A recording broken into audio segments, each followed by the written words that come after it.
জমিতে চাষাবাদ করবেন কৃষক, কিন্তু প্রভাবশালী মহলের চাপে সেই জমিতে কাটা হচ্ছে পুকুর। চলনবিলে অপরাধমূলক এমন কর্মকাণ্ডে কৃষকদের প্রথমে দেয়া হয় টাকার প্রলোভন। কাজ না হলে পাশের জমিতে পুকুর কেটে বন্ধ করা হয় রাস্তা। পুকুর থেকে পানি ছেড়েও নষ্ট করা হয় ক্ষেতের ফসল। চক্রের সঙ্গে স্থানীয় প্রশাসনে জড়িত থাকার অভিযোগ উঠেছে। সাজুল ইসলাম সঞ্চয়ের তথ্য, ছবিতে বিস্তারিত।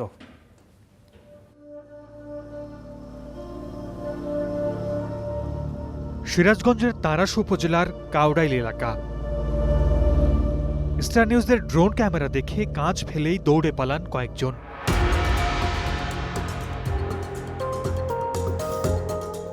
কিন্তু কেন? কিসের লুকোচুরি তাদের?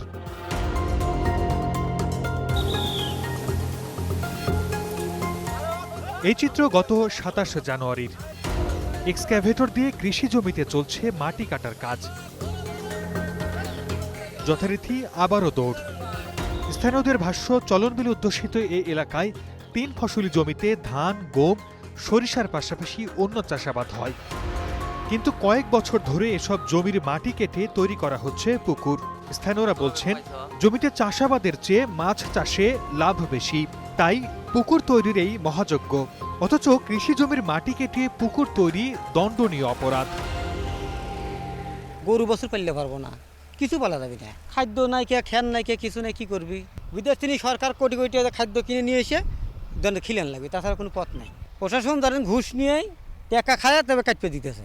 উর্বর যে জমিগুলো ছিল, ধানি জমি যেগুলো, 3 ফসলি জমি, এই জমিগুলো মানে পুকুর কেটে এই জমিগুলা মানে জনগণের বা এলাকার লোকজনের অনেক ক্ষতি হচ্ছে।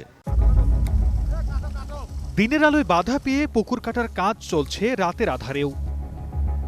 শ্রমিকরা জানাচ্ছেন, দিনে প্রশাসনের বাধা, তাই রাতই তাদের জন্য নিরাপদ। দিনের বেলা পুকুর কাটলে এসিলেন ধাওয়া করে, এই জন্য আমরা রাত্রে পুকুর কাটি। দিনে কাটলে আমাদের সমস্যা হয়, গাড়ি ভাঙচুর করে, মানে অনেক তাফালিং করে। জানা গেছে, পুকুর কাটার পেছনে আছেন সাব্বির মির্জা নামে একজন। পরিচয় দেন সাংবাদিক হিসেবে। তার সঙ্গে যোগসাজশ আছে স্থানীয় প্রশাসনের। ইওনো আমার আপনারা ধরছেন কখন? ইওনো গেছে লেটে, ইওনো আমাকে ফোন দিচ্ছে, আপনি তো বুঝতে হবে ভাই। ওই সগের বাপের ক্ষমতা নাই যে আমার পুকুর পারে যায়। আমি বলি শোনেন না, আমি তো ব্যাটারি দিয়ে দিচ্ছি ভাই, আমি ওই পুকুর এখন রেজিস্টার নেই, 1 লাখ টাকাও দিচ্ছি ব্যাটারি নিয়ে, আমি রিকোয়েস্টই করি নাই। ইওনো নিজে আপনি সব নিয়ে যান, সমস্যা নেই। আর তারা সে কোথাও কোনো পুকুর থেকে থাকে না, নিউজ এখন লাভই হয় না। স্থানীয়রা বলছেন, পুরো উপজেলাতে দেদারসে চলছে কৃষি জমি বিনাশ। ফসলি জমিতে পুকুর খননে বাধ্য করা হচ্ছে কৃষকদের, দেয়া হচ্ছে মোটা অঙ্কের টাকার প্রলোভন। কাজ না হলে পাশের জমিতে পুকুর কেটে বন্ধ করা হয় রাস্তা। এই সিন্ডিকেট প্রথম আমাদের নদী দখল করে, খাল দখল করে পানির প্রবাহটা বন্ধ করে ফেলে। পানির প্রবাহ বন্ধ করার পরে এইখানে অঞ্চলে জলবদ্ধতা সৃষ্টি হয়। এরপরে তারা যাদের জমি জলাবদ্ধতায় আছে তাদেরকে বাধ্য করা হয় পুকুর খনন করতে। 10টা 20টা যদি এক্সকেভেটর বা ভেকু মেশিন যদি জব্দ করে নিয়ে এসে যদি কোথাও রেখে দেয়, তাহলে পুকুর খনন বন্ধ হয়ে যায়। কিন্তু তারা এগুলো করবে না। তারা করতেছে কি, তারা ব্যাটারি নিয়ে আসতেছে, তারা তেলের ড্রাম নিয়ে আসতেছে, তারা জরিমানা করতেছে।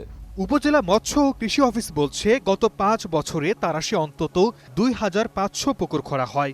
এতে ফসলি জমি কমেছে প্রায় 600 হেক্টর। স্থানীয়দের মতে এই হিসেব আরও বেশি।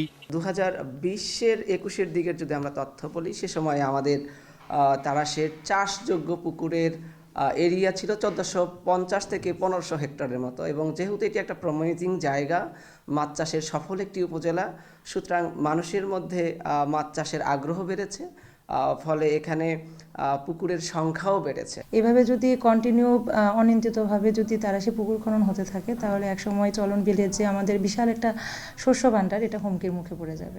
তবে অবৈধ পুকুর খননের বিরুদ্ধে অভিযান পরিচালনার দায় সারা জবাব উপজেলা প্রশাসনের। আমরা এ পর্যন্ত প্রায় 20 লক্ষ টাকার মতো জরিমানা করেছি। মোবাইল কোর্টভাবে চলমান থাকবে এবং আমরা সচেতনতা বৃদ্ধির চেষ্টা করছি। আশা করি যদি সবাই সম্মিলিতভাবে প্রয়াসের মাধ্যমে আমরা এটা কমিয়ে আনতে পারবো। চলনবিলের 8টি উপজেলায় গত 20 বছরে খনন করা হয়েছে অন্তত 25,000 পুকুর, আর এতে ফসলি জমি কমেছে প্রায় 8,000 hectare. Desk report, star news.